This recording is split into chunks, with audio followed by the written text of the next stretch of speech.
today? Well, today we are going to make a George Washington Rye Whiskey. I've been wanting to do this. Laura, if anybody knows Laura, she loves rye whiskey. So we got some questions we got to ask. Well, I think what would hope everybody would know who was George Washington. What is a George Washington rye? The mash bill, and we're going to do it with a little bit of a modern twist. Okay, but first things first. Welcome to Stillworks and Brewing. My name is Randy, and this is a channel that's all about home distillation and brewing. All right, but before we get started, there's 5 things that you can do for us. Number 1, please hit that subscribe button. Number 2, you might as well hit that notification bell so when we come out with something new, you're notified. Share us with your friends. Give us that thumbs up. And please leave a comment. All right. So let's go through with some of these questions. Who was George Washington? Well, the very, very, very short answer is George was a farmer. He was a general. He was the first president of the United States, and he was a distiller, all right? I mean, the main question for today is, what is a George Washington rye? Well, like I said, George Washington was a distiller.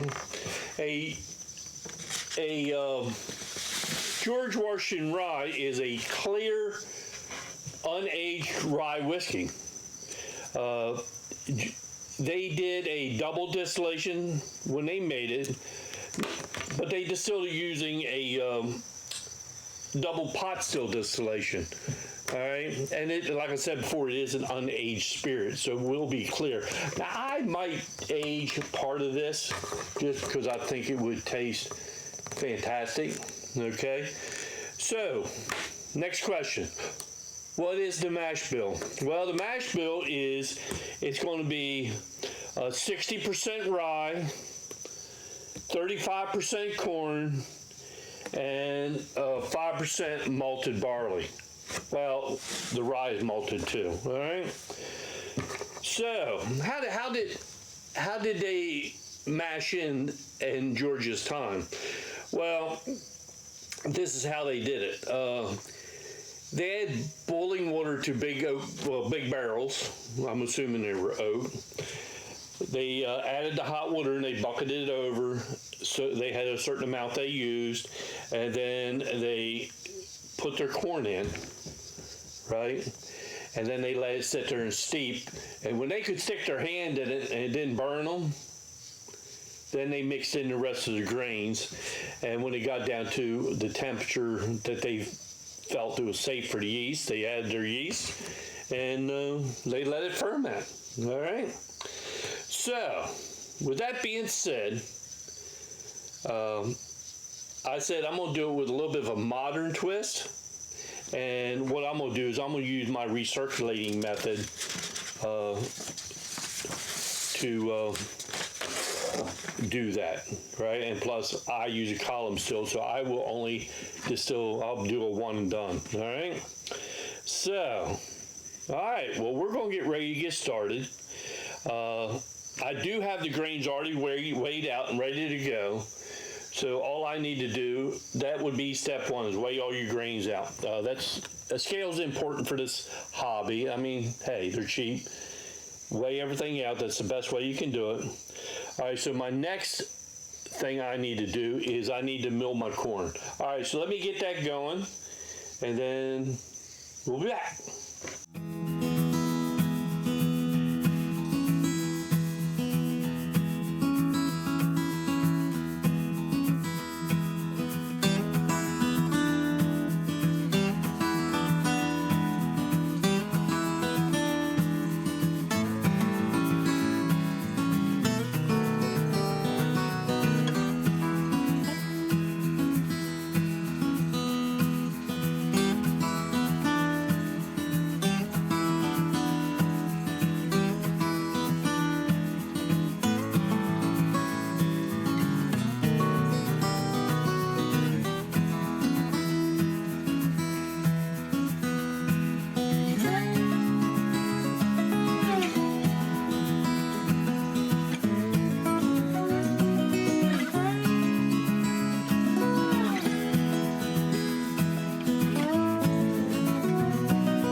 Okay, so I got my corn all ground, all right, and I want to keep that separate from all of my other grains because, well, you'll find out, but because I want to cook my corn before everything else.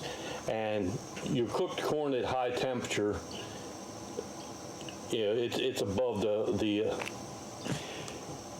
it usually starts out at boiling water and then you let it cool down, and the malted grains, if you put them in there, it would kill off the enzymes. They can't handle that. Okay, so, but we'll get into that. So my next step is I got to mill all my grains together, and we will keep them separate. So what do I use to mill them? I just got a roller mill and an electric drill, and that's how we're going to do that. Okay, so let me get that done.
Okay, so what should my grains look like? Well, if you notice, here's my corn, right? It's all broken up. There's going to be a little bit of flour in it, but basically it's like a real coarse cornmeal. You don't want it too powdery. The shells will help the liquid get into the white stuff in the middle of the corn kernel. So that looks pretty good right there. So that's what your corn should look like. All right. Now, according for the other grains, the malted grains and all, basically all we wanted was to crack open that seed. All right, and that's what it did. It cracked open the seeds to let the water get inside that seed to get all the starch and the enzymes and all that. Well, you can really tell how dark that rye is. All right, so that's all my grains are ready to go.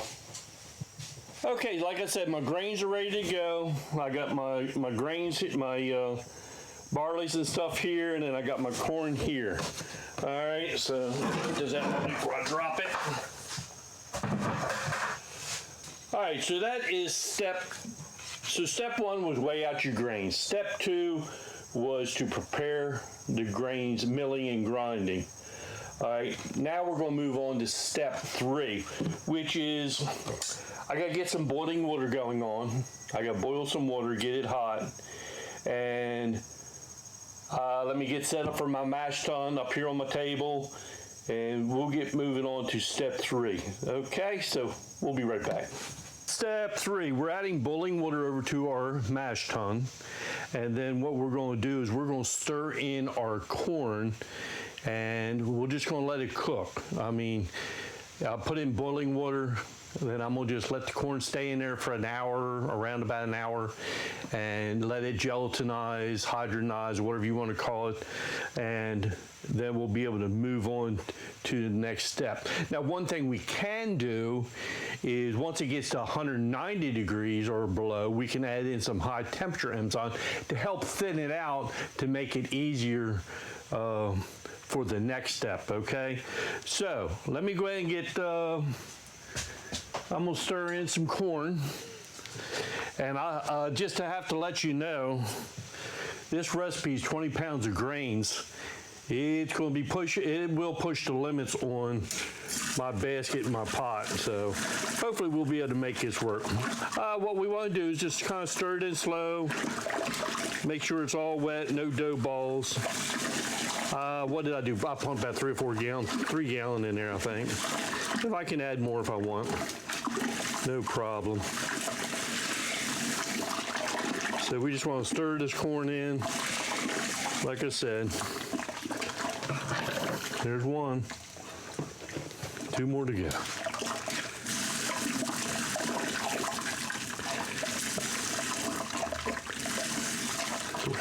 Again, this is a George Washington Rye.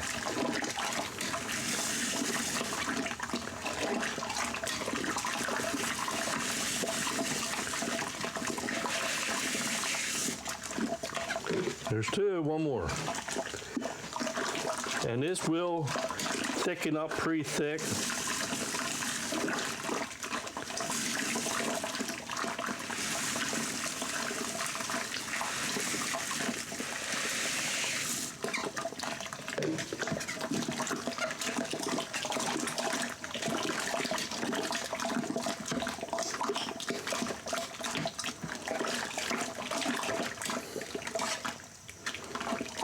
Because if the corn ain't wet, it is not going to, whoops, there's a dough ball right there. If it ain't wet, it will not convert. So what we're trying to do is get that starch out of that corn, is what we're really, that's the goal. All right. So let me put a lid on this. Ooh, dough ball.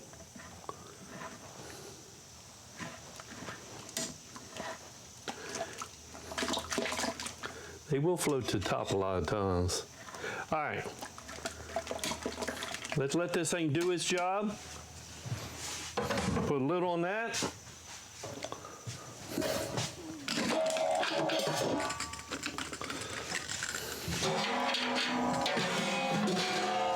We'll put a lid on that, and then we'll get that done. In a little bit, I'll check, make sure it's down below 90. If I want to put in the high temperature enzymes, I will. I probably will. All right, so let me set a timer for an hour and a half, and then we'll be ready to do the next step of this George Washington Rye. Let's catch you up where I'm at. Is I did hook up my rims tube system, and I got my PEDI, and it is saying that the liquid that's running through it is about 148, all right? So what I want to do is I want to start stirring in my, well, actually, first what I'm going to do is I'm going to add a little bit more water to it, because I only got a few gallons in there, enough for the corn, but that will not be enough for the, once I put all the other grains in. So let me put a little bit more water in there. Water. People make fun of the way I say that. I wonder why. That's okay. So let me pump over a little bit more.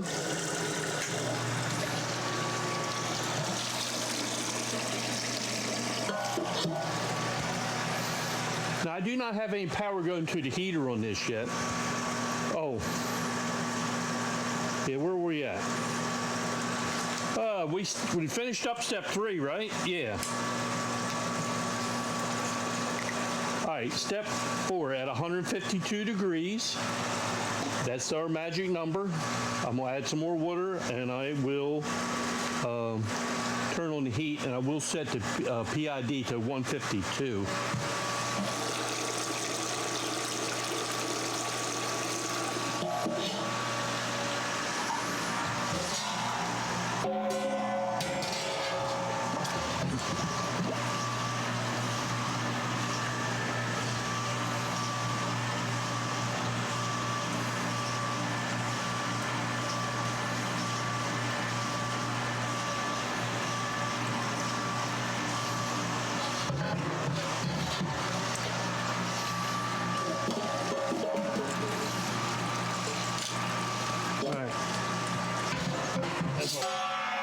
Okay, let me shut that off. All right, so it's recirculating and temperature is 147. So I'm gonna turn that on. So now I'm sending power to the heating element that's in the rims tube. All right, and what it will do is it will go up to 152, and it's gonna maintain that temperature. And I found it will be pretty damn close, accurate. Okay, so now if I can do this, is I want to start stirring in the rest of the grains.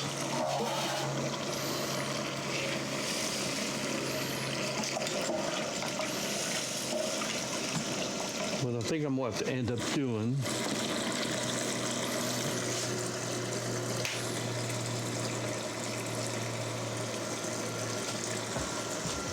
need to shut the pump off for a minute. Everything's shut down.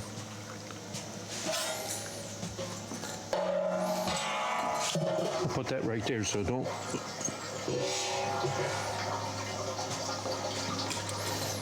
Let me stir in the rest of the grains.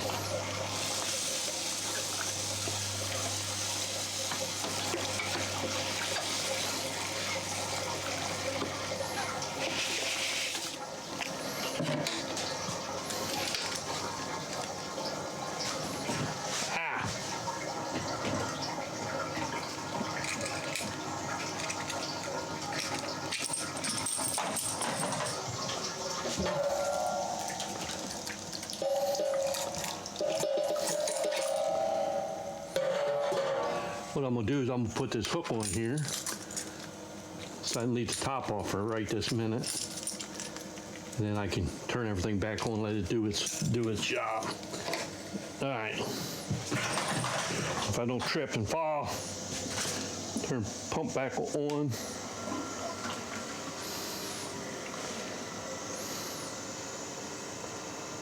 Okay, I'm gonna turn that on. Okay, let me finish stirring in these grains. Like I said before, this will be a push my mash tun to the limit.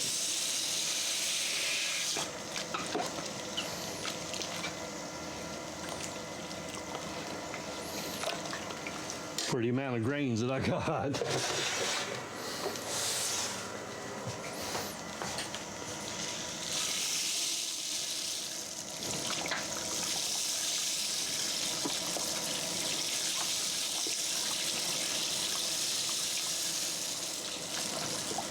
Smells like rye bread.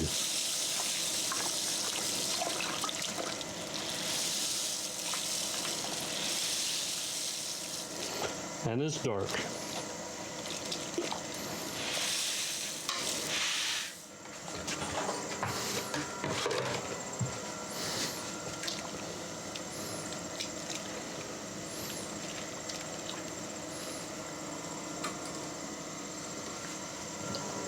One more.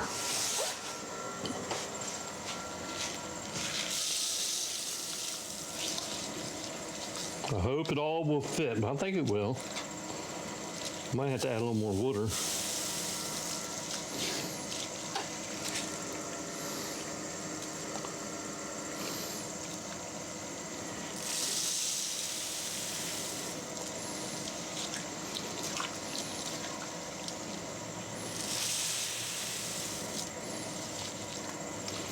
Almost there.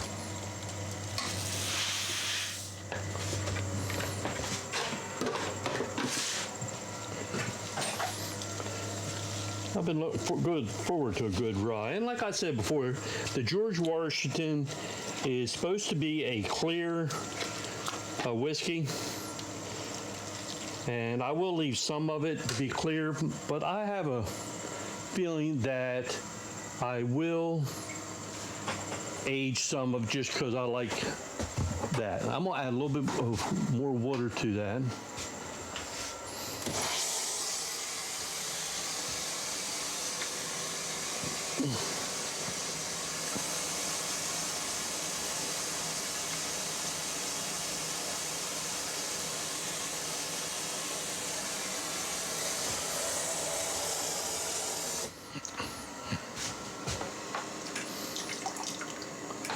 That grain will swell up.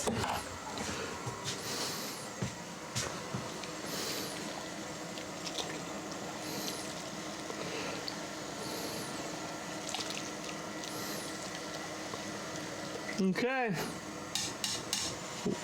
Let me put the regular lid back on, and I'm gonna let that circulate for an hour or so,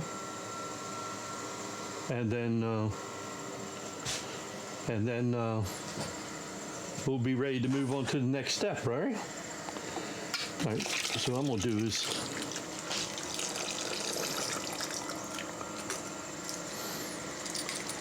take this hook off, put this lid on,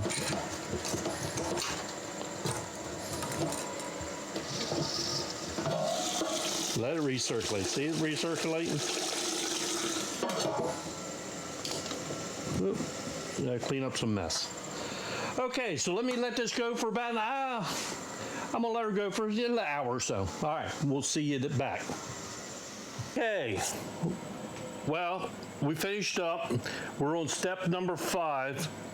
We need to sparge everything over into our fermenter. So let me get the rims tube. I've already shut it off, and try to get all the liquid out of the hoses. So I'll disconnect the hoses, and we'll get ready to sparge over into our fermenter, and then after, I'll get all this cleaned up afterwards. You don't need to see that.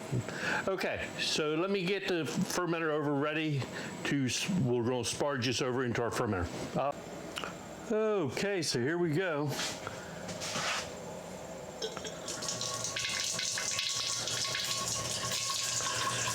What I'm going to do is I'm going to let that go until it runs out, and then I can put some cool water on top of the grains, give them a little stir, and flush out until I collect about 6 gallons. Nice and dark. That rye really made it dark, didn't it?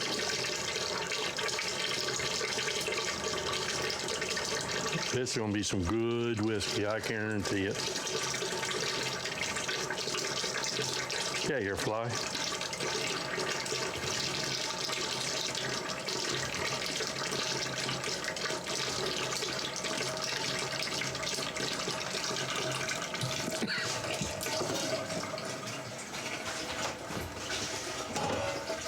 So this is step number 5, sparging into the fermenter.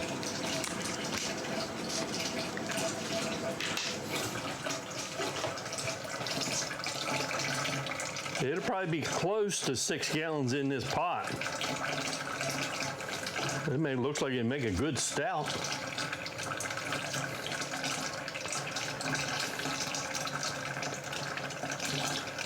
Sparged over, got my 6 gallons.